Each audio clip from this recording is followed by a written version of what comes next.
Hopewell Patriots Part 2.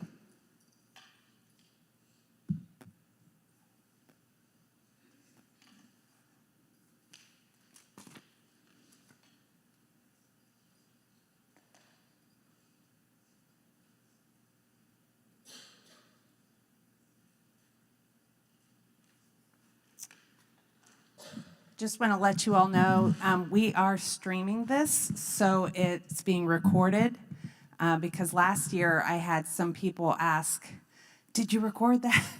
And I wish we had, because my daughter actually came and gave the presentation for me.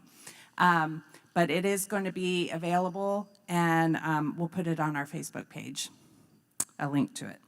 So good morning. Welcome to part 2 of Who Do You Think You Are? Hopewell Chapter NSDAR 2025 edition.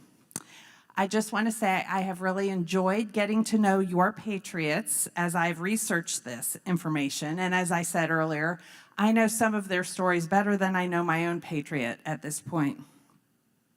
As was true last year, I scoured the internet for information about each of our Patriots represented by our chapter members.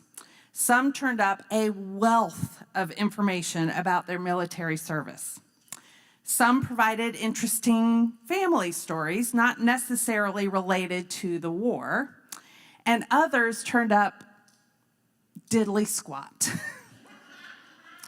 So using what I had at my disposal, I have put together a program highlighting some of our Patriots that we didn't hear about last time.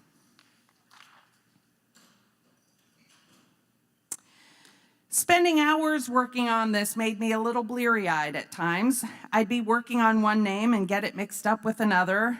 And I thought, what's wrong with me? And then it occurred to me that perhaps I'm not as crazy as I might think I am.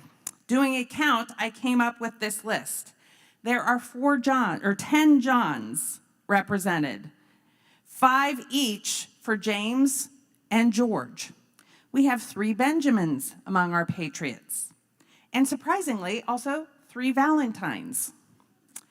We have 2 Levis, Matthias, Peters, and Thomases, and then a variety of individuals. I love that we currently now have 1 female Patriot that is part of our thanks to a supplemental for Tamara. And I absolutely love some of the interesting names that some of our Patriots have. As you see there, Perminter, Peregrine, Messenger, and Gerardus. I wish I had looked back through some of our genealogy before naming my kids. Who knows what they may have been named.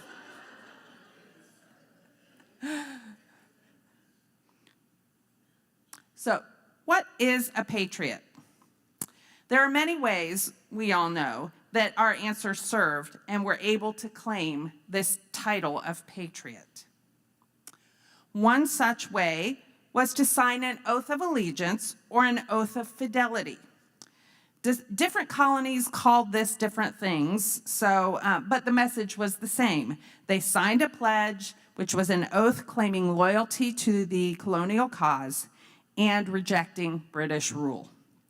This act alone may have been considered treasonous to some. It surely forced people to choose a side. In many colonies, life and livelihood were restricted if you were unwilling to sign this oath. These patriots listed here have signing an oath of allegiance as their patriotic service in their DAR file. They are Perminter Morgan of North Carolina, and I put our chapter members' names behind the patriot. Matthias Brandenburg of Virginia, James Prather of Maryland, and Reason Mobley of Maryland. Another area of documented service is in paying a supply tax, which helped to pay for the colonial war effort. Here we have Patriots Valentine Wysong of Pennsylvania, Thomas Temple Jr. of Pennsylvania, Valentine Castle of Virginia, Conrad Weiser of Pennsylvania, and Josiah Mitchell of Maryland. Now, just to highlight one of those patriots, Conrad Weiser. Sometimes The stories of our patriots are not just about the battles that they fought, but they are about the families from which they came, right? Or who they were outside of the Revolutionary War effort. Conrad Weiser is a patriot due to his contributions paying the supply tax. But more interesting to me is the prominence of his family in Pennsylvania.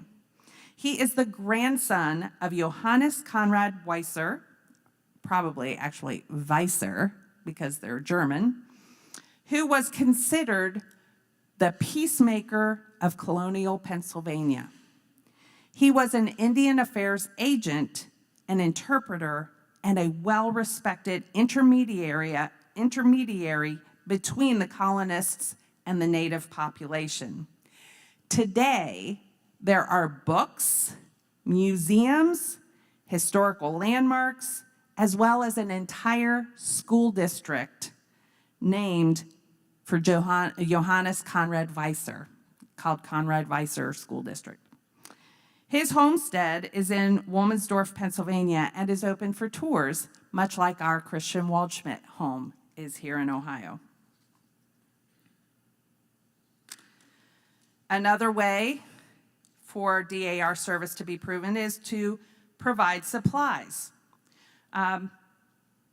This would be material goods or services like providing shoes, repairing saddles, or providing beef, as was the case for John Eblin of Virginia.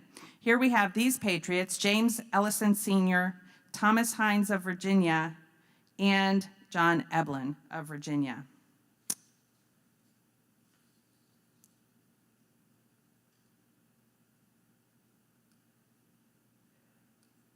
There we go. In doing this research, it wasn't only the names I saw repeated, it was events and places as well.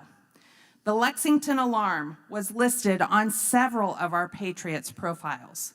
The Lexington Alarm was near the beginning of the whole affair. Remember Paul Revere's ride we just celebrated in April? That was part of the Lexington Alarm. It announced to the colonies that the war had begun with the battle at Lexington and the siege of Boston. This was the call to arms for the Minutemen and the area militia. Now, records that I have found don't necessarily tell us what they did as part of the Lexington Alarm or where they were serving at that time, but it does list Lexington Alarm as their point of service. Perhaps the daughters of these particular patriots might have more information they can share with our paragraphs that we're going to be collecting. But regardless, we are grateful to these wonderful patriots who somehow served in the Lexington Alarm. They are Benjamin Byam of both New Hampshire and Massachusetts, Daniel Hooker of Massachusetts, Salmon Kentfield. Now this is one of those names. It's salmon when it's on a menu, but I think I've heard it usually called Salmon if it's a name. Salmon Kentfield of Massachusetts and Peter Putnam of Massachusetts. Now, our chapter recently honored John Beckett, his wife, and his daughter with a grave marking. Wouldn't it be nice if all of our patriots were honored in such a way? Well, happily, we can see here in these photos that Daniel Hooker, who we mentioned in the previous slide as from the Lexington Alarm, Daniel Hooker has been honored in such a way. In 2011, you can see the bronze marker that they created from one of the DAR chapters, and in 2021, it was placed on a granite marker with his surname on the marker itself. So, Laura Jane Venable, you better make a trip over there and see that, see that marker. All right. Oops. There we go. Now, 2 or more of our patriots served in what was a major supply depot for the colonial militia. Fishkill, New York, was along the Hudson River and became a hub for supplies and strategies. Heroes such as George Washington, Lafayette, Hamilton, and others were known to have met with their military leaders in this area. Some of these homes of their military leaders are still standing and serving as museums or even inns today. Now, did our Patriots ever run into these men while serving in the Fishkill area? Perhaps they did, or perhaps they even ran into each other. We don't know exactly when they were there, but they were in that area, and they are Gerardus Vermillier, what a name, I love that, North Carolina, and Messenger Lewis of Connecticut and New York. A little bit more about Messenger Lewis. Another one of those great names, isn't it? Messenger. Not only was his name unique, but I love the fact that he married a woman named Freelove. Messenger and Freelove. They started their lives in the Fishkill area, but they didn't stay there long. Land records, and sales records have them traveling from New York to Virginia, to Kentucky, and eventually on to Illinois, buying and selling land all along the way as they went. So they were quite the pioneers. And that is his tombstone, which is in Illinois. Albemarle Barracks. 1 year after the harsh winter we've all heard about in Valley Forge, we have the winter at Albemarle Barracks. Now, Albemarle Barracks is an interesting story, but I'll try to hit just some of the highlights here. British prisoners of war were supposed to be shipped back to England as part of the Saratoga Convention, the agreements. Now, George Washington feared that if they were to ship all these prisoners back, they would just tell stories and they would ship that many more back over here, and maybe some of the same people, right? So he was worried about that. And to stay within this Convention of Saratoga, the Continental Congress came up with a plan in order to keep the prisoners. These prisoners were marched from Boston to Charlottesville, Virginia area, starting in November of 1778 and arriving in January of 1779. The barracks were not quite finished when they arrived. Think about Lincoln logs. That's how these things were put together. No nails in these barracks. They were just logs notched out and stacked like Lincoln logs. Some of the trees that were used for the walls fit together so poorly that a human could fit between them. There was snow inside the barracks when the prisoners arrived. However, the soldiers there improved on their conditions greatly. They started planting gardens, which impressed the local communities. And even the British leaders, the generals and the leaders, not just the foot soldiers, they were allowed to find quarter with area farms and families. Even Thomas Jefferson entertained and played violin with one of the Hessian commanders at Monticello. Prisoners were eventually moved on to other areas, and the barracks were abandoned after about 3 years in 1781. Now, during this time, 2 of our chapter's Patriots actually served at Albemarle Barracks, John Cook of Virginia and Benjamin Allen of Virginia.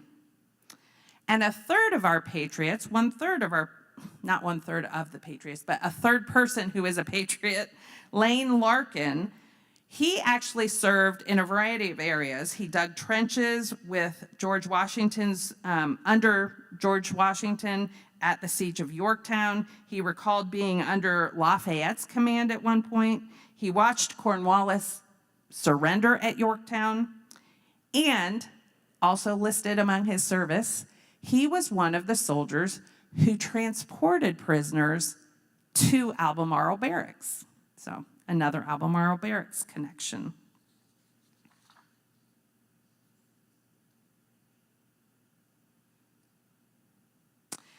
Now, last year, I reported about some Patriots who fought in the Battle of Kings Mountain in the Tennessee, North Carolina front.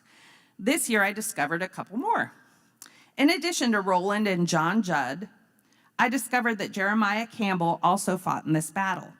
Now, I'll tell a bit more about him in the next slide. You'll notice that at the bottom it says almost Ezekiel Hobbs in this slide.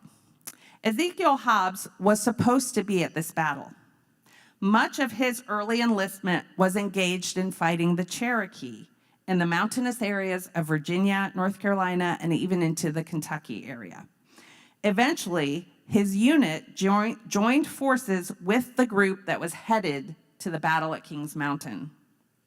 However, according to his pension application, he took ill and was unable to, quote, share in the glory of that battle. But he should have been there. All right. Now, a little bit more about Jeremiah Campbell. He fought under the leadership of Valentine Sevier and Colonel John Sevier. Now, this name may be familiar to you if you've ever traveled to Pigeon Forge or Gatlinburg or Dollywood. Sevierville, Tennessee, was named for Colonel John Sevier, who then became the first governor of Tennessee. And another interesting side note about Jeremiah. It is believed that when the Tennessee Valley Authority created the Watauga Dam in the 1940s, entire towns were purposely flooded to create this Watauga Reservoir. Jeremiah Campbell's grave is one of those that was not moved, and therefore it lies beneath the waters of the Watauga Reservoir today.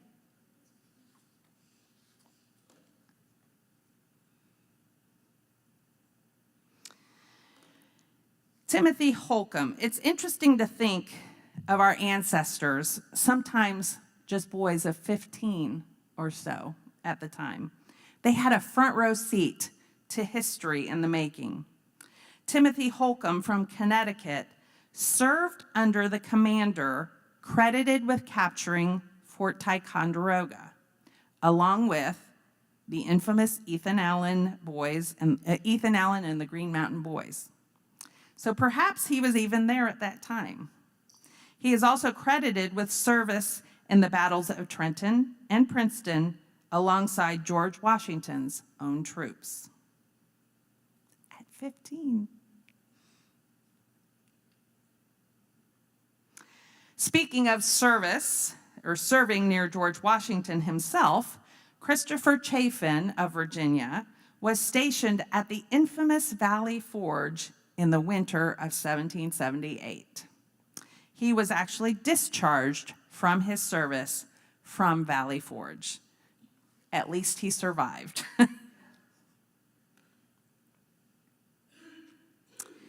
James Tenney of Massachusetts was tapped to serve on boats in the Hudson River.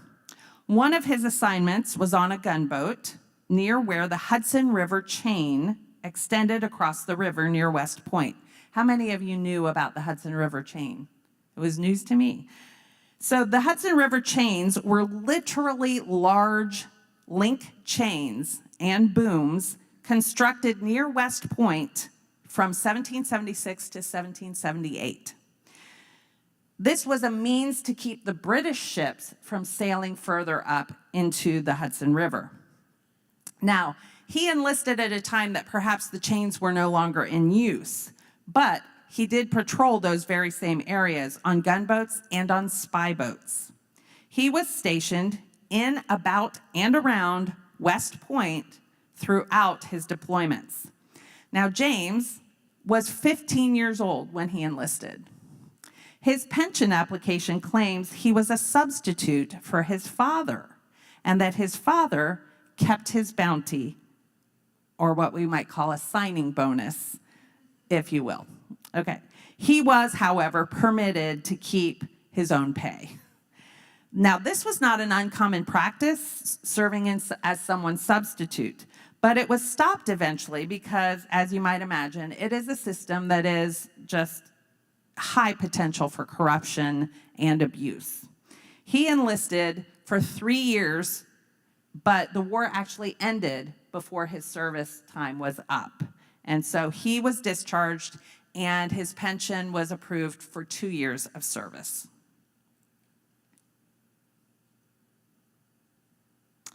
Robert Wardlaw of Virginia was in the Battle of Guilford Courthouse of North Carolina. This battle was between 1,900 of British General Cornwallis's troops and about 4,500 colonial soldiers. However, we technically lost this battle. Our militia decided to retreat and give up. Instead of pursuing the colonial troops, the British decided to change their plans and go in a different direction. The British may have won this particular battle, but in doing so, they lost 25% of the men in that battle, whereas the colonial troops hardly lost anyone. A British statesman is quoted as saying, "Another such victory would ruin the British Army." Just a few months later, Cornwallis surrendered to George Washington at Yorktown.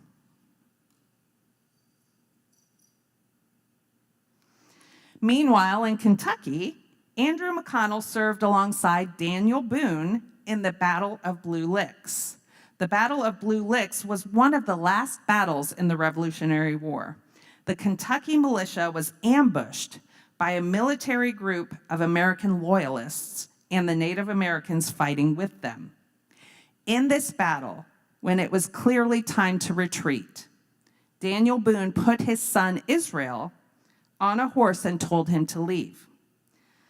Almost immediately, Israel was shot in the neck and killed. Daniel knew there was no hope for his son, so he joined the others in retreat.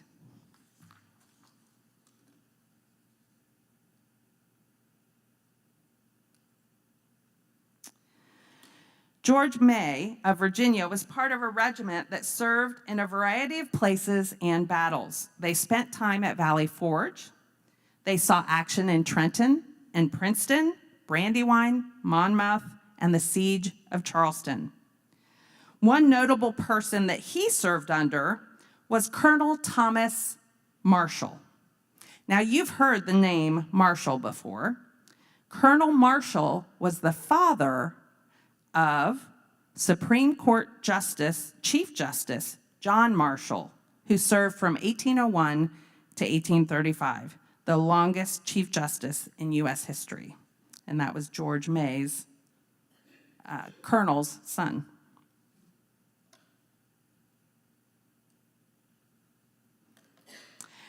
John Minter was in the Pennsylvania militia, serving as a captain and spending most of his time in what would have been the Western Front. He served on several important missions. The Hand Expedition led the troops to very near Cleveland, Ohio, and they were mostly engaging and encountering with hostile native populations. They had a short expedition called the Tory Hunt, where they tracked down and captured a very notorious Tory. But bringing it a little closer to home for us, John Minter was in a group who carried out the McIntosh campaign. This group constructed Fort McIntosh as a means to challenge the British in Detroit. They followed that by building the only Revolutionary War fort in Ohio, Fort Laurens, 2 months later. As we learned last year, Fort Laurens had a very short-lived and very sad history, with the men being under siege for months before help came to their rescue. And that was pretty much the only months that the fort was actually occupied, from about January to April, I think, of that year. John Minter was among those people who built Fort Laurens. And if you remember from last year, we had a Patriot, Peter Hout, who actually served at Fort Laurens.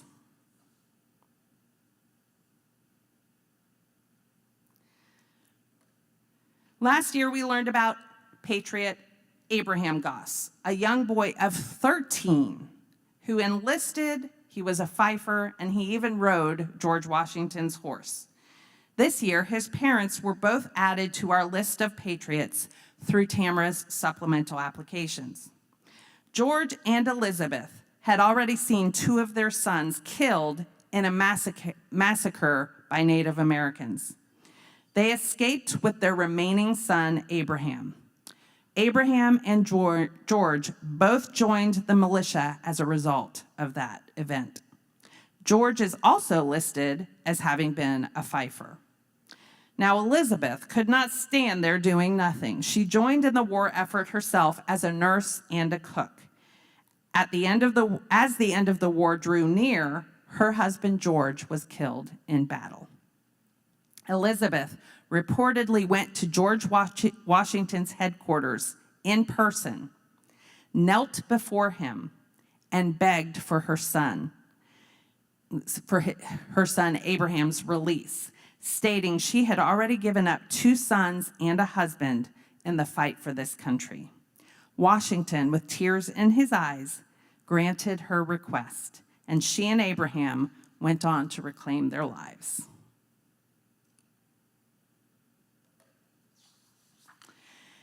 Our last patriot highlighted today is Stephen Curry. As a teen, he met Fannie Moore, and they fell in love. And that was when her family was in town visiting where he lived. The Moores were a very aristocratic family, and this infatuation was quickly forbidden by both families. So Fannie and Stephen did the next logical thing. They eloped. Now, sometime after they were married, but before the Revolution, Stephen sold a yoke of oxen. Apparently, some robbers knew about this sale and came to steal the money. They reportedly took Stephen from his home and ran him through with a bayonet, leaving him for dead near a stream. They returned to the home and found the money hidden in the ceiling. But one of the robbers apparently had some sort of compassion and went back to check on him, found him, and took him back home to Fannie. It was written in these stories that he never fully recovered from his injuries. However, he must have recovered enough to enlist in the militia when the time came. We often refer to the Civil War as being brother against brother, but the Revolution was the very same thing for many people.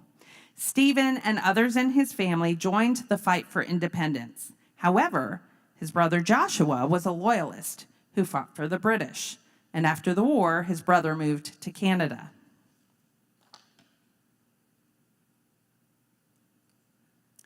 Now, let's look at Stephen's wife, Fannie. I told you she came from an aristocratic family. Here are some other interesting facts about her family. Her great-grandfather, John Moore, lawyer, was born in England and moved to the colonies in 1680. He held positions such as Secretary of the Province of Carolina and the Governor's Grand Council.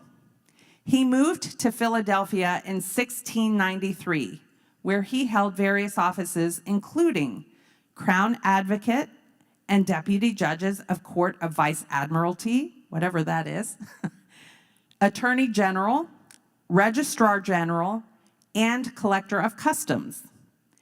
He is buried in the middle aisle of Christ Church in Philadelphia. So, who was the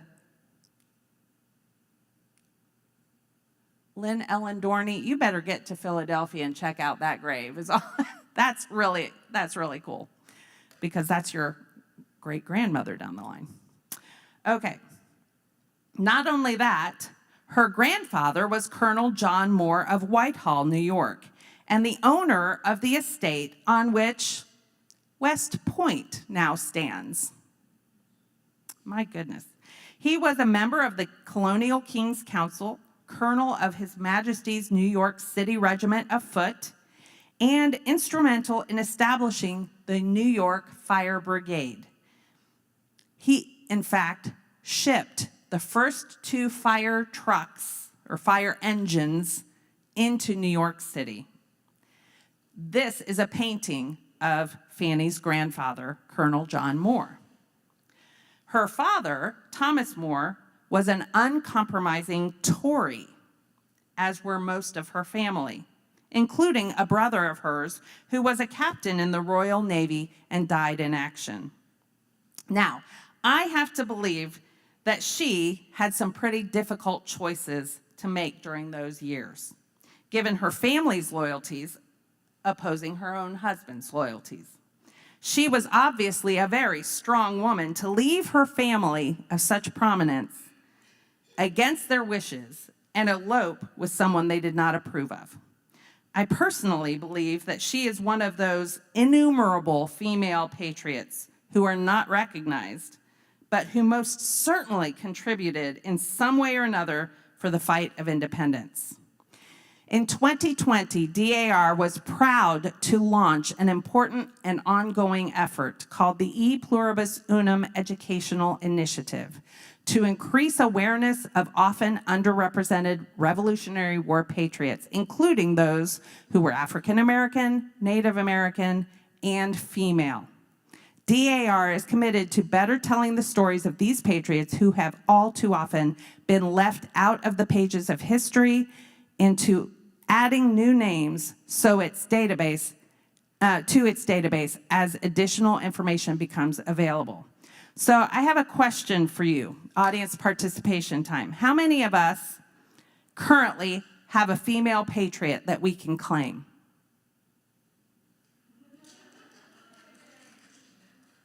Okay, follow-up question. How many of you go on vacation with your family? Keep your hands up. How many of you celebrate birthdays with your family? Have holidays with your family? Hands up still. How many of you are the picture takers of such events and realize that there's actually no record of you on these vacations, at these holidays, celebrating these birthdays? Do you contribute to them? Do you plan them? Do you bake for them? And yet there's no record of your service. Yes, here's to hoping that with the E Pluribus Unum Educational Initiative, we can soon recognize and claim the women and other underrepresented people of our country who also sacrificed greatly for the birth of this nation. So there you have it, Hopewell, another peek into the Patriots that our chapter gets to call our own. Perhaps you knew some of these stories about your own Patriots. Perhaps you may have learned something new about your Patriot. In either case, I hope you enjoyed hearing about them. There is a much quoted and often paraphrased saying that a man dies twice, once when his heart stops beating, and again the last time his name is spoken. Let us always remember these patriots and keep their names alive. Thank you.